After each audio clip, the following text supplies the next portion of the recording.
Shalom Bapak Ibu Saudara yang dikasihi Tuhan. Seri pengajaran hari ini berjudul Menyalahgunakan Karunia Bernubuat.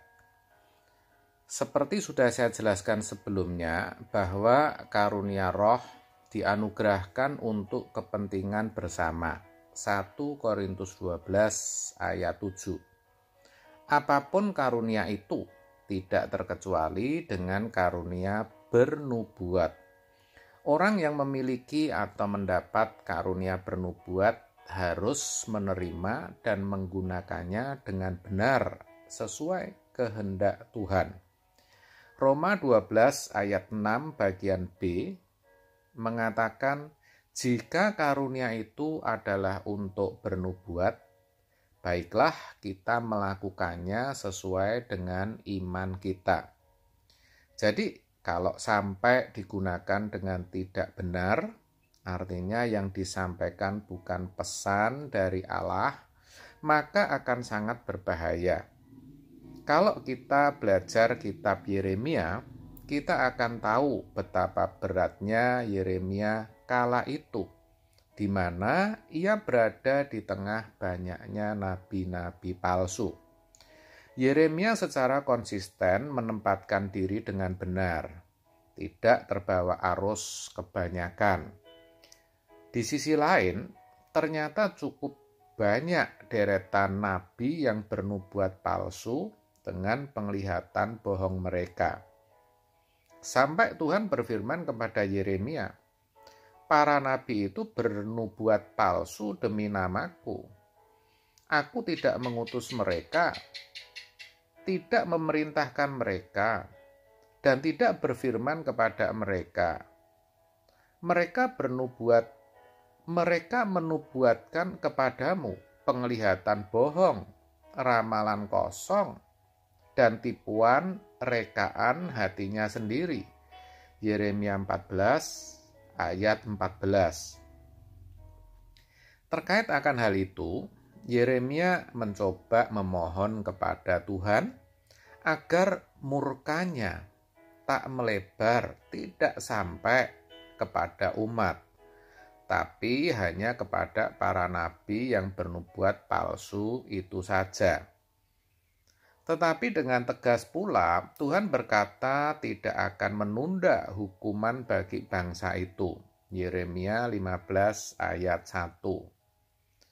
Yeremia mencoba memohon karena berpikir bahwa umat hanyalah korban dari penyesatan para nabi dengan nubuat palsu mereka.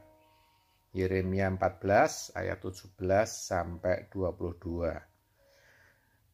Namun yang menarik, Tuhan tetap memandang umat bersalah, karena sudah seharusnya mereka tak mengikuti nubuatan palsu, bahkan sebaliknya, sudah seharusnya mereka mengenali kepalsuan itu. Jadi saudara, baik nabi yang bernubuat ataupun umat bangsa yang mengikuti atau percaya akan nubuatan palsu itu, semua mendapatkan murka Allah. Ironinya, saudara, ketika itu Yeremia justru selalu konsisten menyuarakan kebenaran, tetapi justru tidak didengar dan tidak dipercaya. Mereka justru lebih tertarik pada nubuatan palsu yang memang selalu cenderung menyenangkan telinga.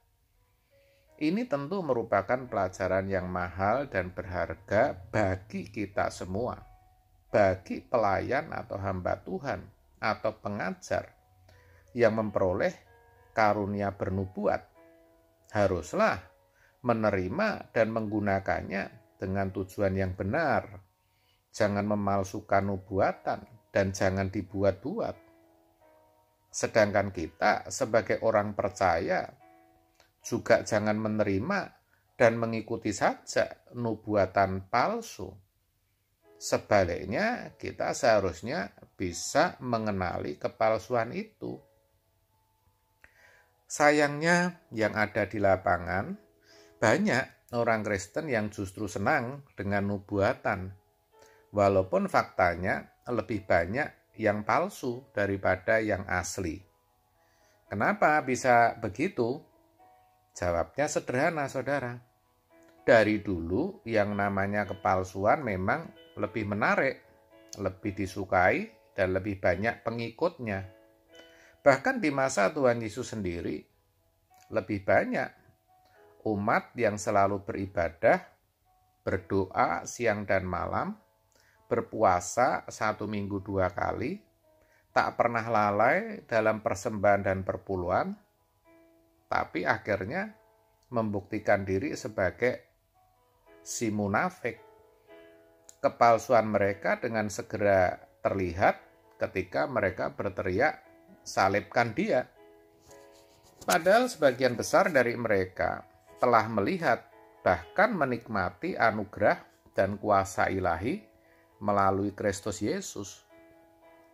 Sekarang pun masih marak, saudara, orang yang memalsukan nubuat seperti itu.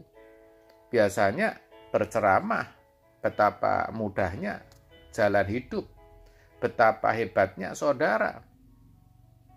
Kemudahan dan pujian akan terus disampaikan hingga saudara terlena.